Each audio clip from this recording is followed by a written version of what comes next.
हरे कृष्णा दोस्तों, कैसे हैं आप सब। दोस्तों, हमने पिछले वीडियो में चर्चा की थी कि कैसे श्री सनातन गोस्वामी अनेक दुख कष्ट भुगतने के बाद खुद को मुसलमान शासक हुसैन शाह के चंगुल से छुड़ाकर पहुंचे थे श्री चैतन्य महाप्रभु के पास, और कितने प्रेमवश महाप्रभु ने उनकी स्वागत की थी। आज के वीडियो में हम चर्चा करेंगे श्री सनातन गोस्वामी की आगे की यात्रा के बारे में। तो देर न करते हुए चैनल को सब्सक्राइब कर दीजिए, जल्दी से लाइक शेयर कमेंट भी कर दीजिए। दोस्तों, सनातन गोस्वामी पहुंच तो गए अपने प्रभु के पास, लगभग 2 महीना वहां रुके भी। ये पूरे 2 महीने उन्होंने उपयोग की श्री चैतन्य महाप्रभु से शिक्षा ग्रहण करने में। कुछ समय बीतने के बाद महाप्रभु की आज्ञा से श्री सनातन गोस्वामी चल पड़े वृंदावन की तरफ। बनारस से वृंदावन पहुंचने के बाद वो मिले सुबुद्धि राय नामक भक्त से, जिनसे उन्हें ये पता चला कि उनके भाई रूप गोस्वामी कुछ ही समय पहले वृंदावन छोड़ के जगन्नाथ धाम पुरी के लिए निकल चुके हैं। गुरु वाक्य को शिरोधार्य करते हुए उन्होंने वृंदावन में 12 महावनों के दर्शन किए तथा भगवान श्री कृष्ण की गुणगान करते हुए श्री सनातन गोस्वामी भी निकल पड़े श्री जगन्नाथपुरी के तरफ। दोस्तों, कभी भी किसी दूर स्थान पे यात्रा करनी हो तो हम ये अवश्य ही सुनिश्चित करते हैं कि हमारे पास हमारे ज़रूरत के सारे सामान, खान पान, जल और जो भी अत्यावश्यक सामग्री है वो सब कुछ हो। कुछ भी छूट जाए तो हम परेशान हो उठते हैं कि कहीं इसकी कमी की वजह से हमारी यात्रा खराब ना हो जाए। परंतु क्या आप जानते हैं उस जमाने में भक्तों की यात्रा कैसी होती थी? ना कोई वाहन होती थी, ना कोई गाड़ी, ना कोई और संसाधन। पैदल ही भक्त चल पड़ते थे अपनी गंतव्य की तरफ। वैसे ही श्री सनातन गोस्वामी चल पड़े अपनी महाप्रभु से मिलने श्री क्षेत्रपुरी की तरफ। साथ में ना कोई जरूरी सामान, ना कोई खाने पीने की सामग्री। कभी कभी बहुत थकान होने पर कुछ ही क्षणों के विश्राम करते थे। भूख लगने पर कभी कहीं से कुछ खाद्य सामग्री मिल जाता था तो वो खा लेते थे, अन्यथा सूखे पत्तियों से गुजारा कर लेते थे। प्यास लगने पर कभी इस कुंड से तो कभी उस तालाब से, जैसे भी जहाँ भी जल मिले वो पान कर लेते थे। इस प्रकार की कष्टकर यात्रा करते हुए श्री सनातन गोस्वामी पहुँचते हैं झारखंड के उस जंगल में जहाँ से श्री चैतन्य महाप्रभु वृंदावन से पुरी में प्रकटित हुए थे।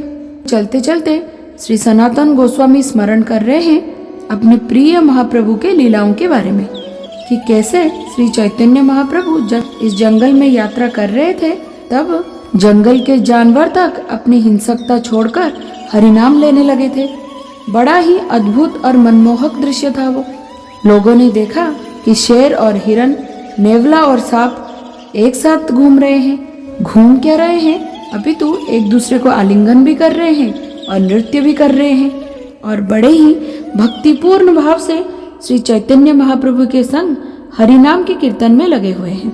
इन्हीं सब चमत्कारी लीलाओं की स्मरण करते करते श्री सनातन गोस्वामी आगे बढ़ने लगे।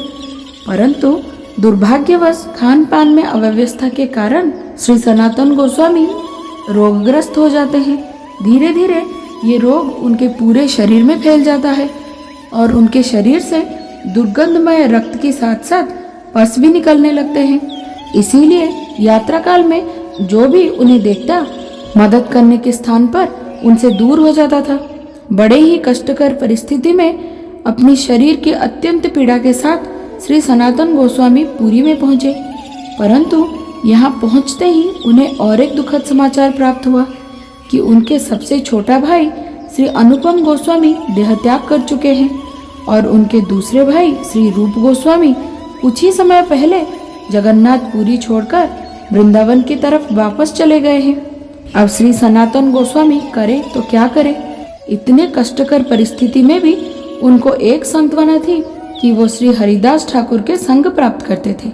उन्होंने अपने रहने के लिए सिद्ध बकुल यानी कि श्री हरिदास ठाकुर के रहने के स्थान के पास ही और एक कुटीर चुना और वहीं श्री कृष्ण के नाम के कीर्तन करते हुए रहने लगे।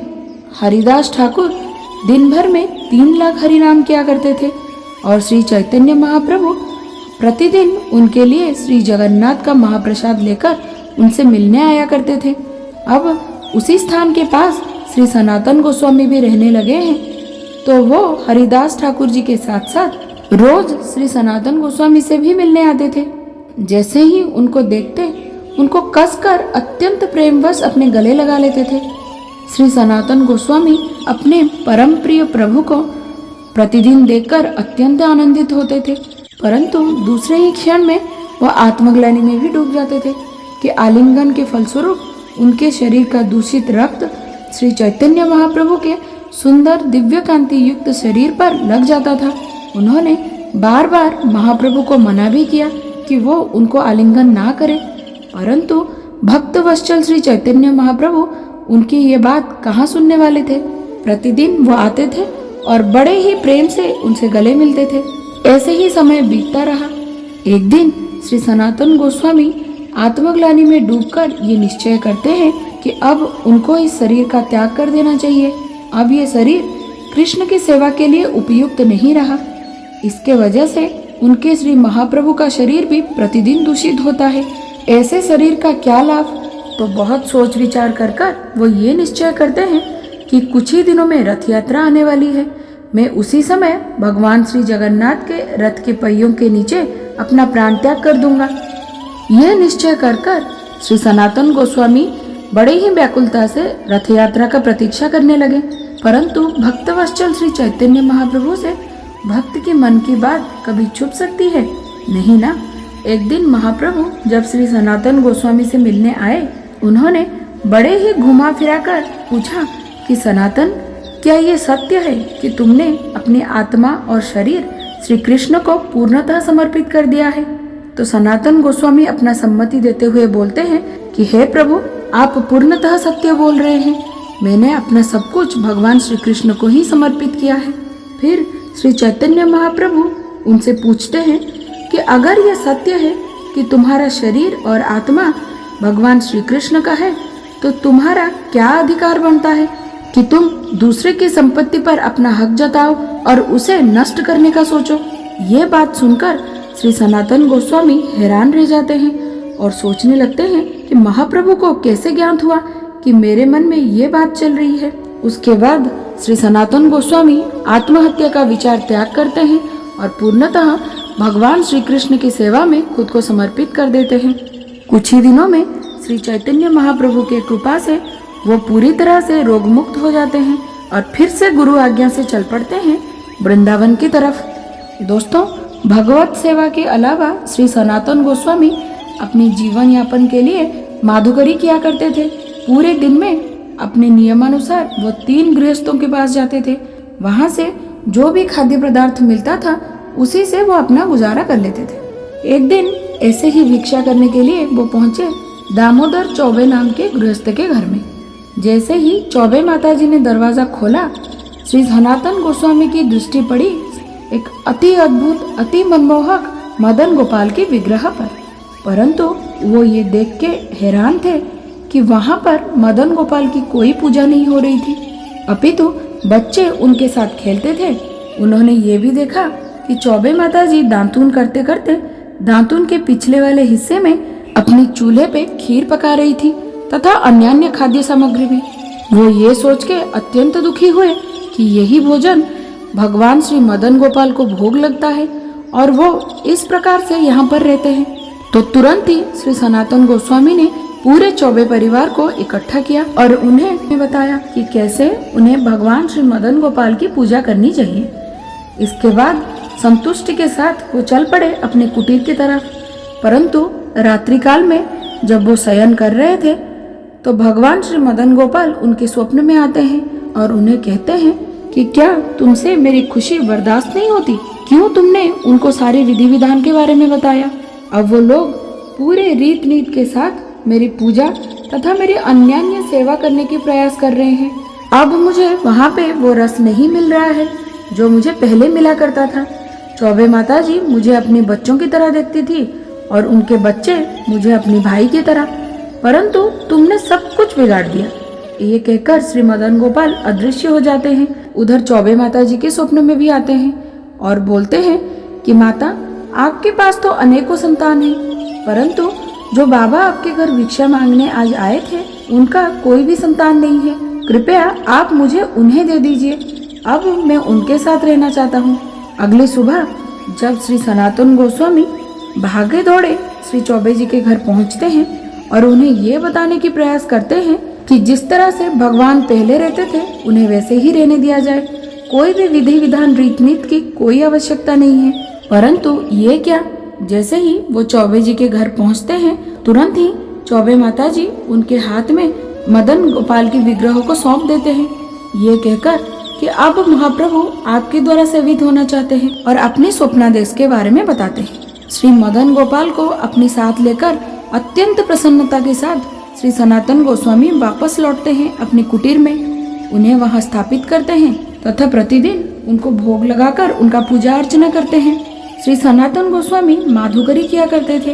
वो मुख्यतः मिले हुए सूखे आटे में थोड़ा सा पानी मिलाकर उसे अपने हाथ से ही चपाती जैसे बना लेते थे और धूप में सेकने के लिए रख देते थे। कुछ समय के पश्चात भगवान श्री मदन गोपाल को भोग लगाते थे और उसी को प्रसाद के रूप में ग्रहण करते थे। एक दिन श्री मदन गोपाल ने उन्हें बोल ही दिया, ये तुम क्या मुझे रोज सूखे अदबके चपाती खिलाते रहते हो, कम से कम इसमें थोड़ा नमक तो डालो।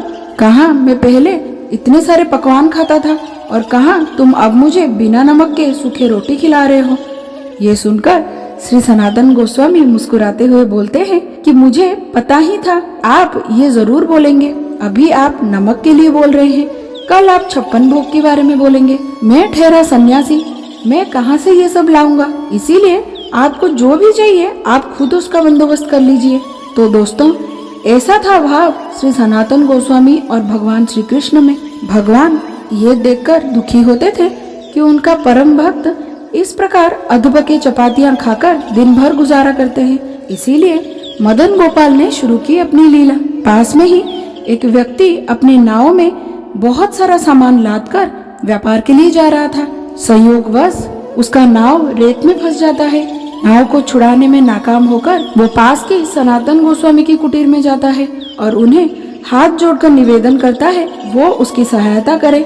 यह सुनकर श्री सनातन गोस्वामी उसे कहते हैं कि अकेले मदन गोपाल ही है जो उसकी सहायता कर सकते हैं।